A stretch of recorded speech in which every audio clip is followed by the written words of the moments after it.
Italy has just made a move that no one saw coming. A country long viewed as a loyal transatlantic ally is now turning its back on its historic trade partner, the United States, and forging a new alliance with a surprising friend, Canada. The decision marks a dramatic shift in global alignment, and according to sources close to the White House, it's left Donald Trump absolutely livid, with lots of questions sparking debates in boardrooms, parliaments, and policy circles around the world. Why would Italy distance itself from one of the world's most powerful economies? And what does Canada bring to the table that the US suddenly doesn't? Today, we're going deep into one of the most surprising diplomatic plays of the decade and what it could mean for the balance of global power. Sir, when old friends turn cold.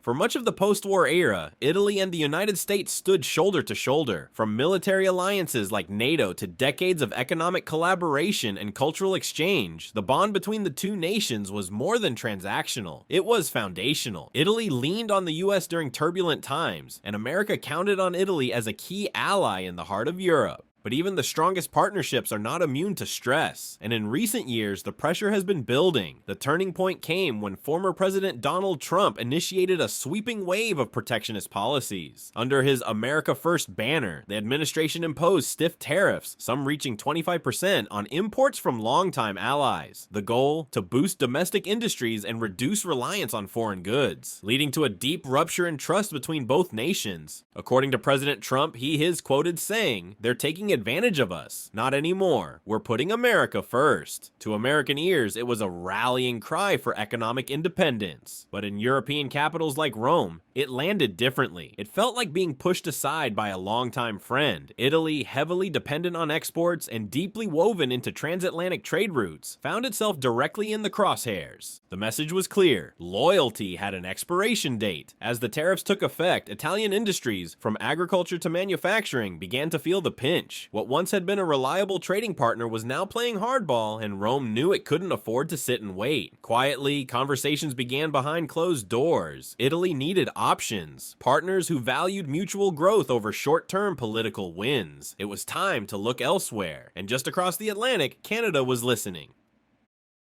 The Canadian opportunity. While Italy was feeling the sting of American tariffs, Canada wasn't faring much better. South of the border, its closest neighbor and top trading partner had dealt a heavy blow. Tariffs on Canadian steel and aluminum, justified in the name of national security. The move was unexpected and frankly insulting to many in Ottawa. Canada responded with countermeasures of its own, targeting a wide range of US goods. But instead of spiraling into a prolonged trade war, Canadian leadership took a different approach. They shifted focus from confrontation to diversification. If the US wasn't going to play fair, they'd find new partners who would. This strategic pivot created a window of opportunity, and just as Italy was searching for a dependable ally, Canada was preparing to welcome new trade relationships with open arms. The timing couldn't have been more perfect. Italy needed access to a stable market. Canada needed high-quality, in-demand goods. Through the Comprehensive Economic and Trade Agreement, a robust deal between Canada and the European Union, Italy found its golden ticket. Tariff-free access to Canadian consumers was already built into the system. No renegotiations, no red tape, just a straight path to growth. For Canada, the match was equally attractive. Italian exports, luxury foods, wine, fashion, and machinery offered variety, prestige, and high demand among Canadian buyers. These weren't just imports, they were upgrades. As tensions with the US escalated, Canada and Italy began to recognize something rare in international politics: mutual value without political baggage. Where Washington was closing doors, Ottawa was opening them, and Italy was more than ready to walk through. Pasta over politics, the food trade explosion. What began as a strategic economic move was quickly turning into something far more flavorful. As Italy and Canada deepened their trade ties, it wasn't just politicians and diplomats shaking hands. Canadian grocery aisles began to transform. Imports of Italian goods surged. Not just machinery or textiles, but the heart of Italian culture itself: food. Forget politics for a moment. Let's talk pasta, wine, and cheese. Italy's agri-food industry isn't just a pillar of its economy, it's a global symbol of quality and tradition. The country's culinary exports have long captivated international markets, but now, through CETA, they were reaching Canadian shelves with less friction and lower costs. No longer burdened by US tariffs, Italian staples suddenly became more competitive than their American counterparts. What had once been a special occasion treat was becoming part of weekly shopping lists. Imports of Italian wine, dairy, pasta, and other agri-food products spiked. But this wasn't just a trade success, it was a cultural phenomenon. Markets began to reflect this shift, hosting Italian weeks, promoting Mediterranean diets, and highlighting sustainable farming practices. Chefs launched collaborations, Canadian influencers toured Italian vineyards. People weren't just buying Italian, they were embracing it. It was more than numbers on a spreadsheet, it was storytelling through taste. And in the process, Italy was doing what it does best, winning hearts and minds one bite at a time. But was this really just about food, or was something bigger happening behind the scenes? Energy, tech, and strategy, the bigger play. While pasta may have captured the public's attention, the most consequential developments between Italy and Canada were unfolding far from supermarket shelves. Behind the scenes, both nations were mapping out something far more ambitious, a blueprint for the future. Italy and Canada began aligning in key strategic sectors, industries that don't just influence economies, but shape the very infrastructure of tomorrow. At the top of that list, renewable energy. As both countries moved toward decarbonization goals, collaboration became natural. Italy's advancements in solar and wind technologies found eager partners in Canada's vast natural resources and clean energy commitments. Joint ventures were proposed, and knowledge exchanges accelerated. Then came semiconductors, the beating heart of the modern digital world. With global shortages disrupting production lines everywhere, Italy's high-tech manufacturing capabilities and Canada's growing investment in microchip innovation became a powerful match. Together, they began exploring ways to become less dependent on volatile supply chains dominated by Asia and the US. The partnership didn't stop there. Canada's wealth of critical minerals, like lithium, cobalt, and rare earth elements, has become the envy of many nations. Italy, with its robust industrial base, saw a strategic opportunity: secure raw materials not from risky suppliers, but from a democratic ally with whom it now shared trade symmetry. They also found common ground in aerospace and e-mobility, two sectors on the cutting edge of innovation. With Italy's precision engineering and Canada's focus on sustainable transport, partnerships in electric aviation, autonomous vehicles, and battery technology began to take shape. This wasn't just diplomacy, it was design. Two nations, one rich in natural resources, the other in technological creativity, forging a relationship built not on sentiment, but on shared ambition. As the world's power dynamics continued to shift, Italy and Canada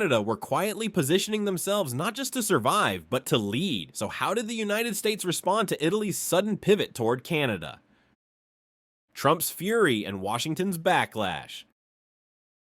From the moment headlines began circulating about Italy's deepening ties with Canada, former President Donald Trump wasted no time making his feelings known. He said, "Italy, Canada, we made them rich. And now this, really unfair. We're reviewing all deals." For Trump, the move wasn't just economic, it was personal. According to insiders in Washington, he viewed Italy's actions as a direct betrayal. A country that had once stood firmly within America's inner circle was now shaking hands with a rival in the shadow of his own trade war. To Trump, loyalty wasn't flexible, it was absolute, and Italy had just broken that code. The backlash behind closed doors was swift. Sources report that the State Department quietly reached out to Italian diplomats, raising concerns over the shift. Trade officials were asked to reevaluate ongoing agreements. Think tanks and policy advisors scrambled to assess what this new alliance might mean for US leverage on the global stage. Meanwhile, diplomatic channels lit up across the Atlantic. The message from Washington was clear: actions have consequences. For the Trump administration, Italy's decision wasn't just a policy change, it was a message. And in the hyper-transactional world Trump built, that message stung. A longtime ally had chosen to explore new paths without America's blessing. And in Trump's eyes, that wasn't a strategy, it was betrayal.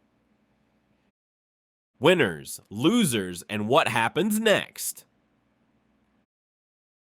With the dust beginning to settle, the impact of Italy and Canada's bold partnership is becoming clear, and it's shifting the balance in more ways than one. On the losing side, the United States, particularly its agri-food sector. Since the trade tensions began, American exports to Canada have taken a noticeable hit. Products that once dominated Canadian shelves are slowly losing ground to Italian alternatives that now arrive tariff-free and in growing volume. Meanwhile, Italy's export numbers are climbing fast. From fine wines and specialty cheeses to industrial equipment and clean tech components, Italian goods are flowing into Canada at unprecedented rates. For Canadian consumers and businesses, it's a win. Greater variety, often at lower prices, and fewer political strings attached. Indeed, the European Union has quietly backed the move, encouraging stronger ties with nations outside the US sphere, and Italy's success may inspire other EU members to consider similar strategies, especially those looking to reduce reliance on a volatile American trade environment. But this shift isn't just about who's selling what. Italy and Canada have demonstrated something bigger, that resilience in global trade comes not from confrontation, but from collaboration. Where some nations responded to tariffs with retaliation, these two responded with reinvention. And it's paying off. As global trade routes continue to realign, this alliance may become a model, a case study in how to navigate uncertainty not with emotion, but with foresight. And for the rest of the world watching closely, the message is loud and clear: there are other ways forward.